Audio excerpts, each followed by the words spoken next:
Անհաշտ ճամբարների է բաժանվել Եվրամիությունը ռուսական ակտիվների պատճառով։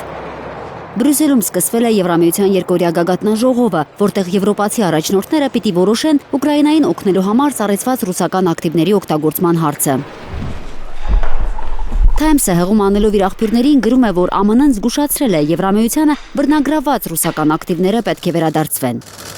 Վաշինգտոնը մտավախություն ունի, որ ռուսական միջոցների բռնագրավումը կարող է երկարաձգել պատերազմը Ուկրաինայում եւ զրկել Արևմուտքին Մոսկվայի վրա ազդեցության լծակներից։ Եվրոպան պարտավորվել է առաջիկա 2 տարիներին լրացնել Ուկրաինայի ֆինանսավորման պակասը։ Այն կազմում է 137 միլիարդ եվրո, որից Եվրամիությունը խոստացել է 90 միլիարդը, հնարավոր է բռնագրաված ռուսական ակտիվների հաշվին։ Բելգիան, որտեղ պահվում է ռուսական փողի մեծ մասը, դեմ է։ Գագաթնաժողովում Եվրամիության առաջնորդները կփորձեն համոզել Բելգիային։ Եվրոպական հանձնաժողովի նախագահը զգուշացրել է Բրյուսել ժամանած գործընկերներին։ Ոչ ոք չի լքի Եվրամիության գագաթնաժողովը, քանի դեռ չի լուծվել Ուկրաինայի ֆինանսավորման հարցը։ Ես առաջարկեցի ֆինանսավորման 2 տարբերակ, մեկը Եվրամիության բյուջեով վարկի ֆինանսավորումն է, մյուսը փոխհատուցման վարկն է։ Այսօր պետք է որոշում կայացնենք հաջորդ 2 տարիներին Ուկրաինային ֆինանսավորելու վերաբերյալ։ Եվրամիությունում ծագած անհամաձայնություններից անհանգստացած Ուկրաինայի նախագահը Բրյուսել է շտապել, հայտարարելով, որ Պուտինը կհրաժարվի բանակցություններից, եթե Եվրամիությունը Ուկրաինային փոխհատուցման վարկ չտա։ Մենք կրկին լսեցինք Մոսկվայից հնչող ազդակները, որ նրանք պատրաստվում են հաջորդ տարին պատերազմի տարի դարձնել։ Կարևոր է, որ մեր գործընկերները տեսնեն դա, եւ ոչ միայն տեսնեն, այլև արձագանքեն, հատկապես Միացյալ Նահանգների գործընկերները, որոնք հաճախ ասում են, որ Ռուսաստանը ցանկանում է դադարեցնել պատերազմը։ Սակայն Ռուսաստանից եկող հռետորաբանությունն ու ազդանշանները ճիշտ հակառակն են։ Զելենսկին այս եզրակացությունն արել է Ռուսաստանի պաշտպանության նախարարության նիստից հետո։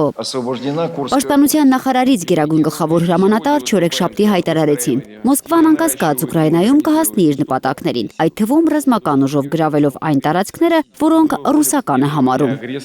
Ղրիմից բացի Ռուսաստանն իրեն է համարում Դոնբասը, Խերսոնն ու Զապորոժիեն, որոնց մի մասը շարունակում է մնալ ուկրաինական ուժերի վերահսկողության տակ։ Цели специальной военной операции, безусловно, будут достигнуты. Հատուկ ռազմական գործողության նպատակները անկասկած կիրականացվեն։ Մենք կնախընտրենք դա անել եւ հակամարտության արմատական պատճառները լուծել դիվանագիտական ճանապարհով։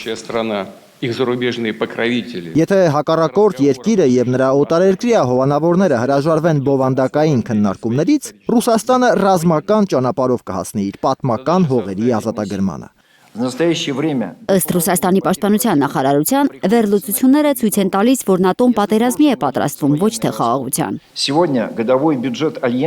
ՆԱՏՕ-ի տարեկան բյուջեն կաճի ավելի քան 1.5 անգամ, հասնելով 2.7 տրիլիոն դոլարի։ Սա ցույց է տալիս, որ ՆԱՏՕ-ն պատրաստվում է բախման Ռուսաստանի հետ։ Ռուսաստանը չի պատրաստվում զիջել սպառազինությունների մրցավազքում։ Մարտական հերթապահությանն անցել Պրոմեթև սակաօդային պաշտպանության համակարգով հագեցած առաջին գունդը, արհեստական ինտելեկտի բաղադրիչներով անօդաչու թռչող սարքերը, կնյազ Պոժարսկի ատոմային սուզանավը, զինված Բուլավա հրթիռներով։ Օրեշնիկ համակարգը մարտական հերթապահության կտեղակայվի տարեվերջին։ Ճակատում ըստ ռուսների հաջողությունն իրենց կողմն է։ Ուկրաինան կես միլիոն զինծառայող է կորցրել եւ ավելի քան 300 բնակավայր։ Ըստ Մոսկվայի, այս տարի Կիևի կորուստները կրկնակի ավելի են, քան անցած տարի։ Բանակը եւ Նավատորմը պատրաստ են կատարել գերագույն գլխավոր հրամանատարի սահմանած բոլոր խնդիրները, թե կարճաժամկետ, թե երկարաժամկետ հեռանկարում։ Վերջին 24 ժամվա ընթացքում ռուսական զորքերը առաջխաղացում են ունեցել Պոկրովսկի, Սևերսկի եւ Դաչնեի շրջանների մոտակայքում։ Հասել են Զապորոժիեի շրջանի արևելքում գտնվող Գուլյայպոլեին։ Պոլիտիկոն հայտնում է, որ Մոսկվայի եւ Վաշինգտոնի բանագնացները Բերլինյան պայմանավորվածությունները քննարկելու համար կհանդիպեն հանգստյան օրերին Մայամիում։ Կողմերը պաշտոնապես դեռ չեն հաստատել այս տեղեկությունը։ Ծովինար Բախուդարյան, Անի Ղանդիլյան, Հայլուր։